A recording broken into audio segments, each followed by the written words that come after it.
Praise the lord. ప్రభువైన యేసుక్రీస్తు నామంలో మీ అందరికీ మా హోసన్న మినిస్ట్రీస్ తరపున హృదయపూర్వకమైన వందనాలు తెలియపరుస్తున్నాను. ఈ దినమంతా విశేషమైన కృప నా దేవుడు మీకు అనుగ్రహించునుగాక. పురిగార పరిశుద్ధ గ్రంథంలో నుండి ఆదికాండం 17వ అధ్యాయం మొదటి వాక్యం 2వ వాక్యాన్ని నేను చదువుతున్నాను, జాగ్రత్తగా ఆలకించండి. అబ్రాము 99 ఏండ్ల వాడైనప్పుడు యెహోవా అతనికి ప్రత్యక్షమై, నేను సర్వశక్తిగల దేవుడను, నా సన్నిధిలో నడుచుచు నిందారహితుడవై ఉండుము, నాకును నీకును మధ్య నా నిబంధనను నియమించి నిన్ను అత్యధికముగా అభివృద్ధి పొందించదనని అతనితో చెప్పాను. ఈ వాక్యంలో మనం గమనించినప్పుడు దేవుడు అబ్రహాముకు దర్శనమిచ్చి ప్రత్యక్షమై, ఇప్పుడు అతనికి 99 ఏండ్లు ఉన్నప్పుడు, అబ్రహాముకి 99 సంవత్సరాల వయసు ఉన్నప్పుడు అతనికి దర్శనమై ప్రభు చెప్పిన మాట ఏంటంటే, అత్యధికముగా అభివృద్ధి పొందించదనని అతనితో చెప్పాడట. ఇప్పుడు వాస్తవంగా ఏ 25 ఏళ్లకో లేక ఏ 30 ఏళ్లకో ఈ మాట గనక దేవుడు చెప్పుండుంటే విశ్వాసానికి పనే లేదండి, నిరీక్షణకు సంబంధమే లేదండి. ఎందుకంటే మరి 30-25 ఏళ్ల వయసులో దేవుడు ఆ మాట చెప్పాడు అని అంటే ఇంకా చాలా కాలం ఉంది, భవిష్యత్తు ఉంది. ఆ భవిష్యత్తులో ఆ మాటలు నెరవేర్చబడతాయి అని నమ్మొచ్చు. కానీ 99 ఏండ్ల వయసు కలిగిన అబ్రహాముతో ప్రభు చెప్తున్న మాట, నిన్ను అత్యధికముగా ఆశీర్వదించదను, అభివృద్ధి పొందించదను అనే మాట మనం చదువుతున్నప్పుడు, వింటున్నప్పుడు ఆశ్చర్యమే కలుగుతుంది. కానీ అబ్రహాముకి మనకు కలిగిన సందేహం కలగలేదనుకోండి, ఏమాత్రం కూడా ఆయన అవిశ్వాసానికి తావిచ్చిన వాడు కాదనుకోండి, మనకు మాత్రం ఈ మాటలు చదువుతున్నప్పుడు ఆశ్చర్యమే కలుగుతుంది. 99 ఏండ్ల వయసు కలిగిన అతన్ని నిన్ను అత్యధికముగా ఆశీర్వదిస్తాను, అభివృద్ధి పరుస్తానంటే ఇది ఏంటి? ఏమి అభివృద్ధి పరుస్తాడు? ఏమి ఆశీర్వదిస్తాడు? ఎంత అభివృద్ధి పరిచి ఆశీర్వదించినా అతడు అనుభవించేదేముంటుంది అనే సందేహం మనకు కలిగినప్పటికీ కూడా, ప్రియ దేవుని బిడ్డలారా, దేవుడు అత్యధికముగా ఆశీర్వదించిన ఆ ఆశీర్వాదాన్ని అబ్రహాము చవి చూడకుండా ఏమీ లేడు, అనుభవించకేమీ లేడు. అతని కొదువులన్నీ తీర్చి, అతనిని ఆశీర్వదించి, అతని మూలముగా జాతులు దీవించబడినట్లు, అతని మూలముగా అనేక మంది ప్రజలు ఆశీర్వదించబడినట్లు ఆయన కటాక్షం చూపించాడు, ఆయన కృప చూపించాడు. ఆ కృపకు కటాక్షానికి అబ్రహాము వారసుడయ్యాడు. ఈ రోజున మనల్ని కూడా మన స్థితిని బట్టి, మన వయసును బట్టి, మనం ఎంచుకునే కాలాన్ని బట్టి కాదు, కానీ ఆయన మాటలు సజీవమైనవి, ఆయన తలంపులు ఉన్నతమైనవి, మన ఎడల ఆయనకున్న ఆలోచనలు బహు గొప్పవి. గనుక ఆ మాటలు మనం విశ్వసించిన వారమే అయితే, ఆ మాటల మీద నమ్మకాన్ని మనం పెంచుకున్న వారమే అయితే, నిశ్చయముగా ఆనాడు అబ్రహాముతోనే కాదు, ఈనాడు మన జీవితంలో కూడా అత్యధికముగా ఆయన దీవెనలు కుమ్మరించుటకు, అత్యధికమైన గొప్ప కార్యాలు చేయుటకు ఆయన సమర్థుడైన దేవుడండి. అబ్రహాం జీవితంలో మనం చూస్తాము, అబ్రహాం కోరుకుంది ఏంటంటే, ఇంత ఆశీర్వదించావు, ఇంత దీవించావు, ఒంటరిగా నేను వచ్చాను, కానీ ఒంటరిగా కాకుండా ఇంత సంపద నాకు కలిగింది, కానీ వీటంతటికీ కారణం, వీటంతటికీ వారసుడేడి అని చింతించుచున్న వ్యక్తిగా అబ్రహాం కనిపిస్తాడు. కానీ నిన్ను అత్యధికముగా అభివృద్ధి పొందించదను అంటే అర్థం ఏంటంటే, ఇంతవరకు ఆశీర్వదించిన ఆశీర్వాదం మాత్రమే కాదు, ఇంతవరకు నువ్వు చూచిన దీవెనే కాదు, ఇంతవరకు నువ్వు అనుభవించిన సమృద్ధి మాత్రమే కాదు, ఇంకా కూడా అంటే అర్థం ఏంటంటే, ఇంకా ఏమి కొదువులైతే నీకున్నాయో, ఏ అక్కరలైతే నీకున్నాయో, దేని మీదనైతే నువ్వు దృష్టి కలిగి ఉన్నావో అవన్నీ కూడా నేను ప్రసాదిస్తాను, అనుగ్రహిస్తాను అన్నట్టు ఈ దీవెన మనకు కలిగిస్తుంది. ప్రియులరా, ఆయన చెప్పినట్లుగానే మీరు లేఖనాల్లో మనం గమనించినప్పుడు, మీరు నిర్గమాకాండం 1వ అధ్యాయం 7వ వాక్యంలో మనం గమనిస్తే అక్కడ ఏం రాయబడిందో తెలుసండి? ఇశ్రాయేలీయులు బహు సంతానము గలవారై అభివృద్ధి పొంది విస్తరించి అత్యధికముగా ప్రబలిరి. చూస్తారండి, ఎవని మూలముగా కలిగింది ఈ సంతతి? అబ్రహాము మూలముగా కలిగింది. అబ్రహాము, ఇస్సాకు, యాకోబులకు దేవుడుగా ఆయన ఉన్నాడు. ఆనాడు అబ్రహాముకిచ్చిన వాగ్దానం నెరవేర్పుని మనం ఇక్కడ కనులారా చూడగలుగుతామండి. ఇశ్రాయేలీలు అన్యుల దేశంలో ఉన్నప్పటికీ కూడా, పరదేశంలో ఉన్నప్పటికీ కూడా వాళ్ళు బహుగా విస్తరించి ప్రబలిపోయారట. మరి ఆనాడు అబ్రహాముతో దేవుడు చేసిన నిబంధన, అబ్రహాముతో చేసిన వాగ్దానం అది ఏమైనా నిరర్ధకమైందా? లేదండి. ప్రియ దేవుని బిడ్డలారా, ఇంచుమించు ఒక 70 మందిగా ఇంచుమించుగా ఐగుప్తులో అడుగు పెట్టారు ఇశ్రాయేలీలు. కానీ దేవుడు ఆనాడు చేసిన ఆ వాగ్దానం వాళ్ళు ఆనాడు మాత్రమే కాదు, కానీ వాళ్ళు తరతరాలు ఈనాటికి కూడా ఆ వాగ్దాన నెరవేర్పుని మనం చూస్తూనే ఉన్నాము. ఆనాడు ఇశ్రాయేలీలు చవి చూచారు, ఈనాడు మనం చవి చూస్తూ ఉన్నాము. రాబోయే తరాలలో కూడా ఆయన చేసిన ఆ వాగ్దాన నెరవేర్చబడుతూనే ఉంటుంది. మనం ఆరాధించే మన ప్రభు ఎవరు అనంటే ఆయన అత్యధికముగా మనలను అభివృద్ధి చేసే దేవుడు అండి. ఏ విషయంలో కొదువ అనేది కాకుండా, ఏ విషయంలో లేమి అనేది లేకుండా, ఏ విషయంలో మనకు కొరత అనేది కలగకుండా ఆయన ఉన్నత స్థితిలో నుంచి అత్యధికమైన ఉన్నత స్థితిలోనికి, ఓ స్థితిలో నుంచి అక్కడి నుంచి మరొక ఉన్నత స్థితిలోనికి ఆయన మనల్ని అభివృద్ధి పరుస్తూ అత్యధికంగా దీవిస్తూ అంచెలంచెలుగా మెట్టు ఎక్కించి తుదకు మిక్కిలి గొప్పవారగు వరకు కూడా మనల్ని విడువక ఎడబాయక ఆయన వృద్ధి చేసే దేవుడు, అభివృద్ధి పరిచే దేవుడు అనే విషయాన్ని మనం ఏనాడు కూడా మర్చిపోకూడదు. ఇంతవరకే నా పరిధి అని ఏనాడు కూడా కురింగిపోకూడదు. చాలా సందర్భాల్లో మనం అనవసరమైన సంతృప్తి పొందుతుంటాం. అనవసరమైన సంతృప్తి, ఇంత ఇచ్చాడు దేవుడు, ఇంత చేశాడు, ఇంక చాలు, ఇంకేముంది అనుకుంటుంటాం. కానీ దేవుని సంకల్పం అది కాదు. అక్కడ నుంచి ఇంకా ముందుకు వెళ్ళాలి. అత్యధికమైన ఆశీర్వాదానికి మనం పత్రికలమై నిలవాలి. దేవుడు అబ్రహాముని ఎంత అభివృద్ధి పరిచాడో తెలుసండి. ఆకాశ నక్షత్రములు ఎలాగైతే లెక్కింపలేనన్ని ఉన్నాయో అంతగా ఏ విషయంలో అతడు కొరత కలిగిన వాడై, లేమి కలిగిన వాడై అతడు ప్రార్థించాడో ఆ విషయంలో గొప్ప బహుగా దీవెన అతనికి అందించాడు, కుమ్మరించాడు.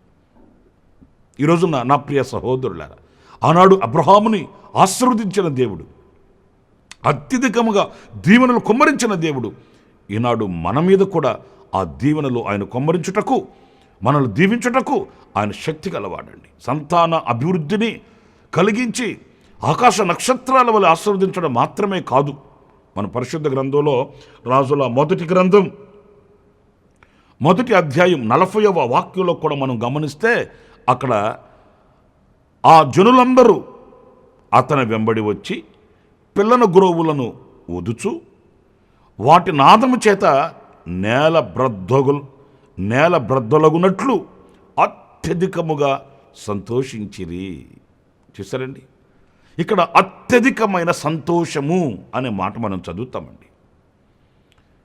ఎందుకు నేల బ్రద్దలగునంతగా అత్యధికంగా వాళ్ళు సంతోషింపసాగారు అనంటే అక్కడ ఒక చరిత్ర మనం చదువుతామండి. సొలొమోను కంటే ముందు ఆదోనియా అనే అతను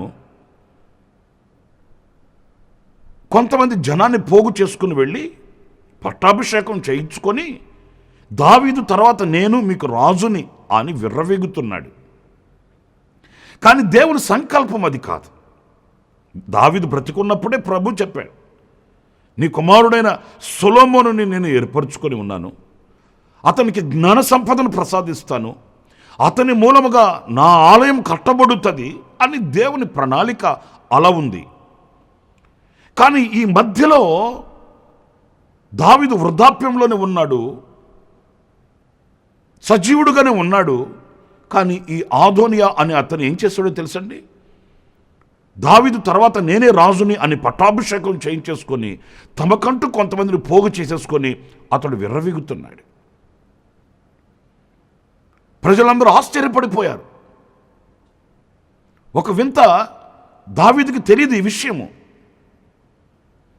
ప్రియ సహోదరులారా, ఆనాడు సొలొమోను తల్లి దైవజనుడు ఇద్దరు కలిసి దావీదు దగ్గరికి వెళ్ళడం, వృద్ధాప్యంలో మంచం మీద ఉన్న దావీదుకి సంగతులు వివరించి చెప్పడం, దావీదు బాధపడ్డాడు. వెంటనే దైవజనుడితో చెప్పాడు, నువ్వు వెళ్ళి సొలొమోను తీసుకుని వెళ్ళి పట్టాభిషేకం చేసి అతన్ని ఊరేగించి నూనె పోసి అభిషేకించి అతన్ని నీ రాజుగా చేయమన్నాడు. అప్పుడు సొలొమోనుని ఊరేగిస్తూ దైవ సంకల్పాన్ని చవిచూచిన, దైవ సంకల్పాన్ని గుర్తించిన ఆ ప్రజలందరికీ అధికమైన సంతోషం కలిగిందంటండి. నిజమే నా ప్రియమైన దేవుని బిడ్డలారా, కొన్ని సందర్భాలలో మన ఎడల దేవుని సంకల్పం ఒక రీతిగా ఉన్నప్పుడు సాతాను అడ్డుపడడానికి ఎన్నో ఆటంకాలను తీసుకుని వస్తాడు.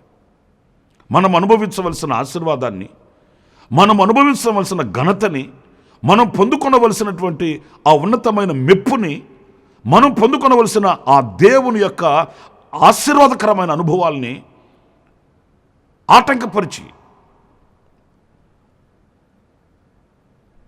వాటిల్ని వంచన చేసి మనము కాదు యోగ్యులము అన్నట్లుగా సాతానుగాడు పలు విధాలుగా మనల్ని కృంగతీస్తాడు.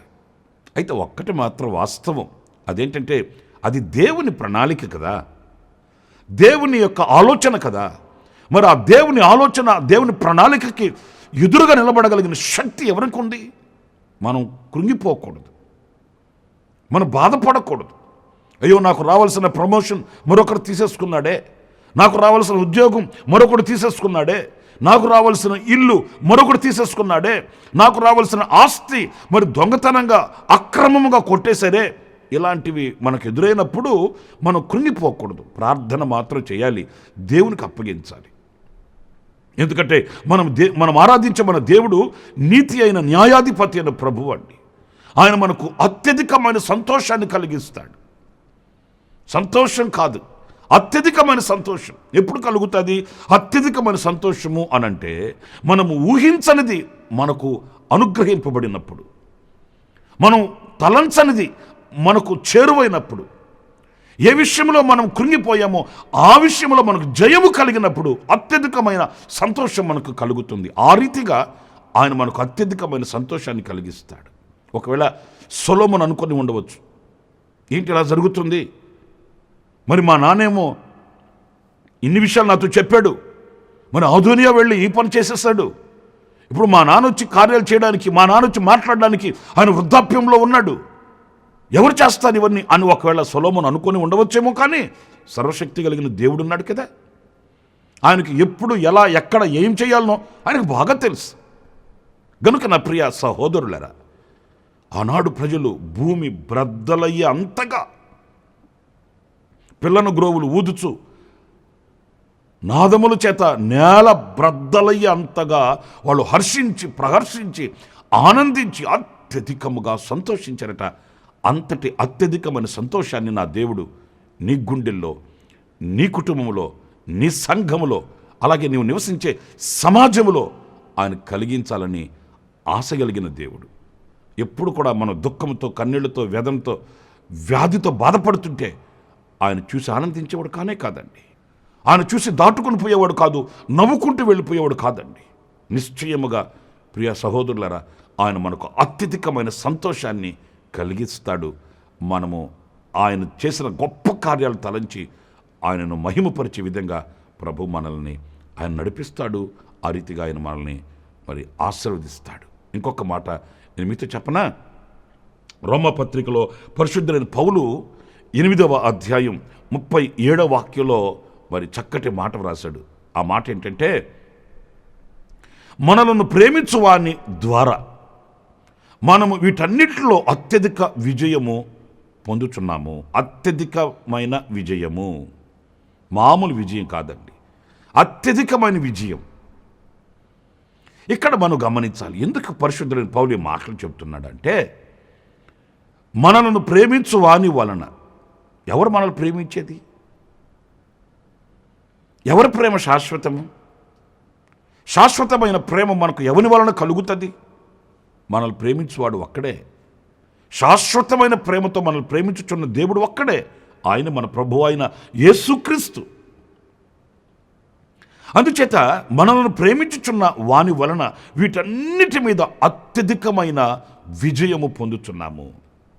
ఏంటి వేటి మీద అత్యధికమైన విజయం పొందుతున్నాము? మనల్ని ప్రేమించు దేవుడు వేటి మీద మనకు అత్యధికమైన విజయాన్ని ప్రసాదిస్తాడు అనంటే, ఇక్కడ ఇదే 8వ అధ్యాయంలో 35వ వాక్యం దగ్గర నుంచి మనం చదివితే, క్రీస్తు ప్రేమ నుండి మనలను ఎడబాపు వాడెవడు వింటున్నారండి? క్రీస్తు ప్రేమ నుండి మనల్ని ఎవడు ఎడబాపుతాడు? శ్రమ అయినను, బాధ అయినను, హింస అయినను, కరువైనను, వస్త్రహీనత అయినను, ఉపద్రవమైనను, ఖడ్గమైనను మనలను ఎడబాపునా? చూస్తారండి, ఇవి మనల్ని జయించగలవా? ఈ శ్రమ మనల్ని జయిస్తుందా? శ్రమ చేతుల్లో మనం ఓడిపోతామా? బాధ చేతుల్లో మనం ఓడిపోతామా? హింసల చేతుల్లో మనం ఓడిపోతామా? కరువైన, వస్త్రహీనత అయిన, ఉపద్రవమైన, ఖడ్గమైన ఏదైనప్పటికీ కూడా మనల్ని జయించగలవా? జయించలేవు. మనలను ప్రేమించు వాని ద్వారా వీటి మీద, ఏటి మీద? శ్రమలు, బాధలు, హింసలు, కరువులు, వస్త్రహీనతలు, ఉపద్రవాలు, ఖడ్గము, వీటన్నిటి మీద మనకు అత్యధికమైన జయము అనుగ్రహించుచున్నాడు మనల్ని ప్రేమించువాడు. అవునండి, మనల్ని ప్రేమించు మన ప్రభు అయిన యేసుక్రీస్తు. ఇదిగో ఇప్పుడు చదవబడిన ఈ వాక్య భాగంలో వ్రాయబడిన మాటలన్నీ మన జీవితంలో మనకు ఎదురయ్యేవే. అవి ఏవి మన కంటికి కనబడనివి కావు. మన నిజ జీవితంలో మన ఎదుట నిలిచి మనల్ని పలకరించేవి, అవి మనల్ని కృంగదీసేవి, మనలో ఉన్న విశ్వాసాన్ని అపహరించేవి, నిరీక్షణను దొంగిలించేవి, విశ్వాసహీనులుగా చేసి మనల్ని లోకస్తులుగా తీర్చిదిద్దాలని కంకణం కట్టినవి. కానీ వీటన్నిటిలో నుంచి 38వ వాక్యంలో మీరు చూస్తే, మరణమైనను, జీవమైనను, దేవదూతలైనను, ప్రధానులైనను, ఉన్నవైనను, రాబోవులవైనను, అధికారులైనను, ఎత్తైనను, లోయైనను, సృష్టింపబడిన మరి ఏదైనను, అయ్య బాబోయ్ ఏం మాట అండి, సృష్టించబడినది ఏదైనప్పటికీ కూడా ఇక ఏది కూడా మనల్ని జయించలేదు. వాటన్నిటి మీద అత్యధికమైన విజయం ప్రభు మనకు అనుగ్రహిస్తాడు. నిజమే, ఆయన మనల్ని ప్రేమిస్తున్నాడు, ఆయన మనల్ని ఆకర్షించుకున్నాడు.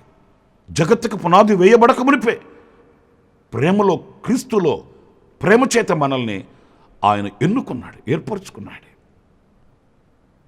అందుచేత ఆ అత్యధికమైన జయమును ఆయన మనకు అనుగ్రహించుచున్న దేవుడండి. ఆయనను ఆశ్రయించిన వానికి ఎప్పుడు అపజయం కలగనే కలగదు.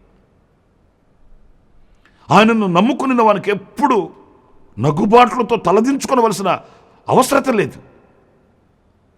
అగ్నిలోనైనా, సముద్రములోనైనా, శత్రువుల మధ్యలోనైనా, ఏ ఇరుకైన మార్గములోనైనప్పటికీ కూడా వాళ్ళు విజయంతో ముందుకు వెళతారే కానీ నవ్వుల పాలై తలదించుకునే పరిస్థితిని ప్రభు ఎవరికి కలుగు చేయడండి.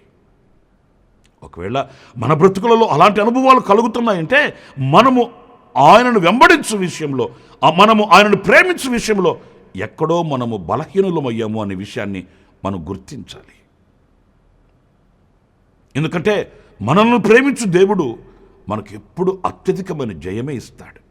చరిత్రలో మనం చదువుతామండి, ఈ వ్రాయబడిన లేఖనాలను చరిత్రకి పోల్చుకొని చూస్తే కరువైన, ఖడ్గమైన, వస్త్రహీనత అయిన, నిందలైన, అవమానాలైన ఆయన కొరకు నిలిచిన ప్రజల్ని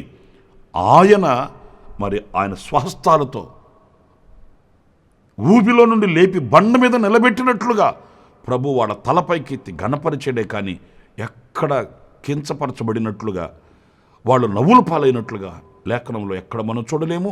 ఈనాటికి ఆ సత్య మార్గమందు నడిపించబడుతున్న ఎవరినైనప్పటికీ కూడా ఆయన ఆ రీతిగా అత్యధికమైన విజయమునిచ్చి ఆయన నడిపించు సర్వశక్తి కలిగిన దేవుడు. ఆయన పేరే నజరేయుడైన యేసు. మీకు ఆఖరిగా మరొక మాట చెప్తాను. అదేంటంటే కొరింథీ సంఘానికి పరిశుద్ధుడైన పౌలు రాసిన 2వ పత్రిక 9వ అధ్యాయం 14వ వాక్యం దగ్గర నుంచి మనం చదివితే, మీ ఎడల దేవుడు కనపరిచిన అత్యధికమైన కృపను చూచి వారు మీ నిమిత్తమై ప్రార్థన చేయొచ్చు మిమ్మల్ని చూడవలనని ఎక్కువ కోరిక గలవారై ఉన్నారు. చూసారండి, కొరింథీ సంఘానికి ఆయన చెప్తున్నాడు, మీ ఎడల ఆయన చూపిన అత్యధికమైన కృప కృప కృప. స్తోత్రం. కృప కాదండి, అత్యధికమైన కృప. ప్రియమైన దేవుని బిడ్డలారా, ఆ సంఘానికి ఆయన ఎంత అత్యధికమైన కృప చూపించాడు. ఎవరికి చూపించలేని అత్యధికమైన కృప.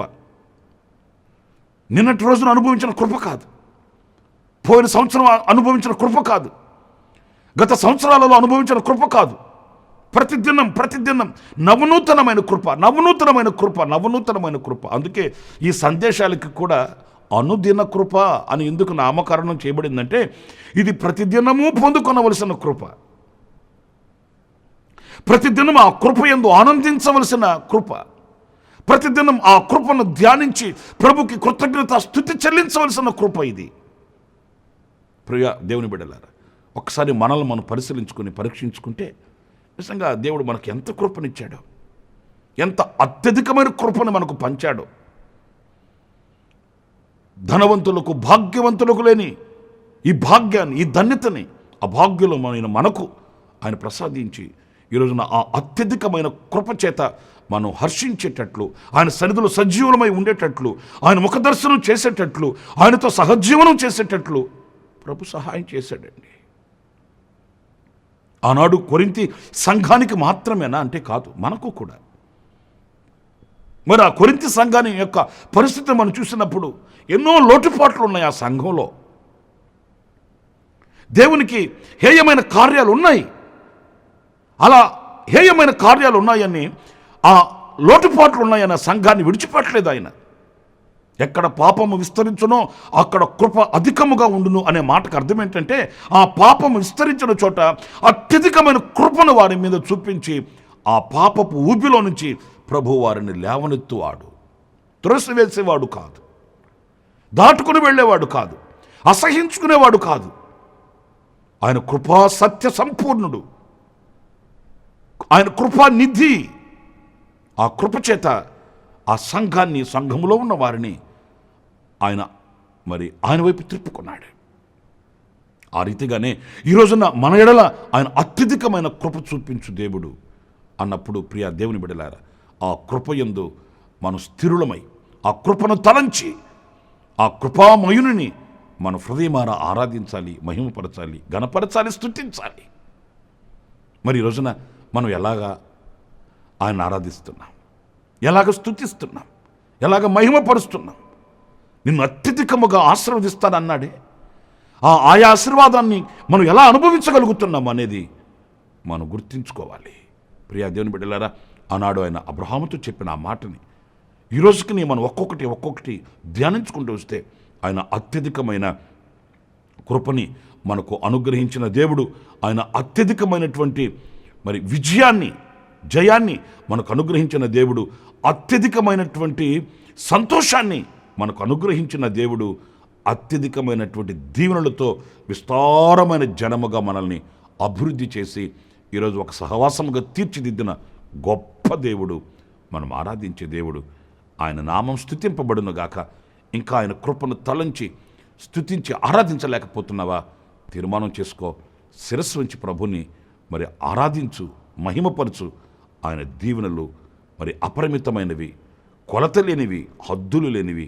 ఆ దీవెనలన్నీ నా దేవుడు నీకు అనుగ్రహించాలని మనసారా కోరుకుంటూ ప్రార్థిస్తున్నాను. మరి అలాగే తలలు వంచండి, మీరు కూడా ప్రార్థన చేసుకోండి. ప్రభు కృప కొరకు, కృపా సత్య సంపూర్ణుడ జీవాధిపతి అయిన ప్రభువా, మీకు వందనాలు చెల్లిస్తున్నాను.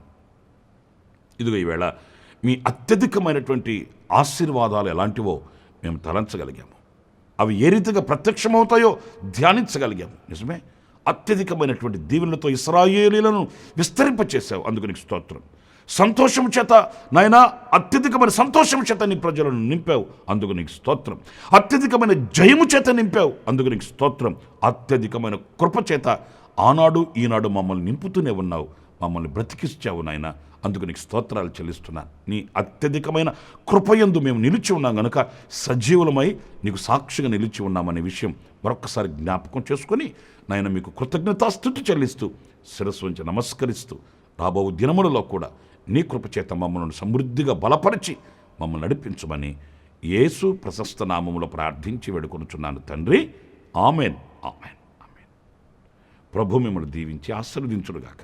ఆమెన్.